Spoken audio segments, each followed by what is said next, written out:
Ciao a tutti, benvenuti nella mia nuova officina, o laboratorio, o magazzino si può dire. Beh, con un po' di fantasia, perché come vedete è un locale che ho appena preso, c'è da fare qualche lavoretto, da dargli una sistemata sicuramente, e sarà il locale dove girerò dei video per quanto riguarda magari alcune prove di roba più voluminosa e dove farò tutta la playlist del restauro dell'auto che ho acquistato, e quindi ci sarà una playlist dedicata a quel tipo di video. Non verrà abbandonato il progetto di tutto il resto di quello che stavamo già trattando, però aggiungo questo capitolo che diciamo è una mia passione, che però spero porti i suoi frutti in qualche contesto. Come vedete sono in un angolo di questo nuovo locale che ho preso, è un locale che non è mio, è un locale che ho preso come inquilino in affitto, quindi non farò grossi lavori, però sicuramente farò qualcosa di interessante, probabilmente, anzi sicuramente farò anche qualche video delle lavorazioni che andrò ad effettuare. Allora, questo è un angolo che ho trovato già così, che smantellerò, vedete ci sono delle perline, adesso poi quando le tolgo scopriremo se ci sono per un motivo o se semplicemente era una cosa estetica. Questo non è mio, l'ho usato da poltrona, l'ho trovato qua dentro, quindi adesso bisognerà capire se smaltirlo o cosa farne, però nel video era utile per appoggiarmi da qualche parte, visto che c'è il nulla. Il locale non è enorme, come vedete lì ho il portone d'ingresso, ho questo lungo corridoio che è circa 5 metri dove ci sta il furgone quando vengo a fare dei lavori. Quest'angolo qui con questa rientranza dopo il furgone tra queste due colonne sarà l'angolo dove metterò sicuramente il rimorchio, ma faremo anche un video del rimorchio, e magari farò un piccolo soppalco per sfruttare l'altezza per mettere qualcosa. Il locale poi gira e arriva in questo angolo che è un po' meno profondo di quella zona.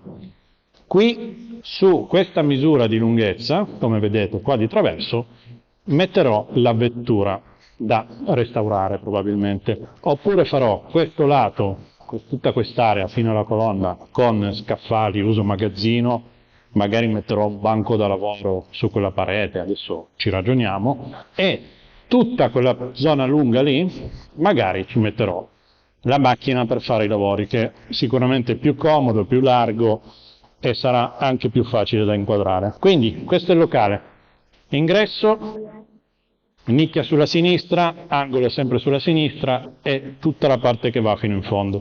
Siamo a circa 60 metri quadri, è abbastanza illuminato, vedete che ci sono ampie vetrate, tra l'altro con tutte le inferriate su. Il lato lungo è un lato corto, qua c'è della roba da sistemare o degli scarichi, dei tubi che passano da coprire, e questo è quanto. Quindi come vi ho detto avremo questi 60 metri quadri da sfruttare, che non sono tantissimi ma ne avevo assolutamente bisogno. Mentre giravo il video ho effettivamente ragionato che secondo me lì dove ho la telecamera metto la macchina per lungo e qua farò zona banco di lavoro, scaffali eccetera. Adesso poi mi studio come organizzarlo. Come avrete visto qui dentro non ho corrente, non ho acqua, non ho nulla di nulla. Dunque per la corrente sicuramente nella fase iniziale credo che farò un impianto luci, che principalmente sarà quello che mi serve, sarà un impianto che farà capo a una power station che non so se riuscirò a caricare con dei pannelli, perché l'unico punto a sud è questa vetrata che c'era qua sul lato corto, ma fuori dalla vetrata rimango direttamente nel parcheggio di un condominio, quindi adesso devo capire se qua fuori riesco a piazzare qualche pannello per produrre dei watt. Per l'acqua, come avrete visto lì su quella parete dietro, avevo una copertura di una colonna di scarico, quindi arrivare a mettere un scarico in quella zona sicuramente non è un problema. Per l'acqua, perché comunque qui se lavoro mi servirà sicuramente un lavandino, per l'acqua ho un piccolo vantaggio, sia che dietro quella parete c'è la centrale termica del condominio, quindi sicuramente c'è acqua, magari sono anche più comodo a scaricare di là piuttosto che di qua. Non so se farò un allacciamento elettrico magari alla corrente condominiale, adesso su questo ci ragiono. Sicuramente a livello di video sarebbe più interessante produrre un video dove vi faccio vedere come realizzerò un sistema di illuminazione e alimentazione stando completamente scollegato dalla rete. Questo con tutti i vantaggi e svantaggi del caso, perché a patto che io riesca a mettere un paio di pannelli qua fuori per produrre energia, ci sarebbero dei problemi magari in inverno eccetera, però ho già studiato un'alternativa, perché magari in condizioni di batteria scarica, se ho bisogno di luce, quando arrivo col furgone, che comunque metto dentro, sul furgone ho la mia batteria, il mio accumulo indipendente che sempre carico, perché si carica quando vado in giro. Se non avete visto il video guardatelo. Quindi all'occorrenza, se arrivo qui, devo lavorare e sono senza luce, attacco un attimo un cavo che dal furgone carico la power station, che a sua volta mi dà illuminazione al locale. Quindi potrebbe non essere una soluzione malvagia, ecco.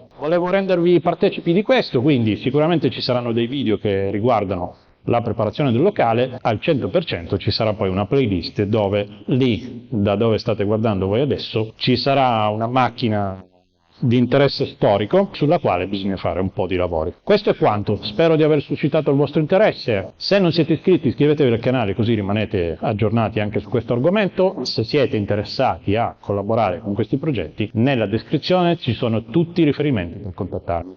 Grazie a tutti, ciao da Massi Dattoli.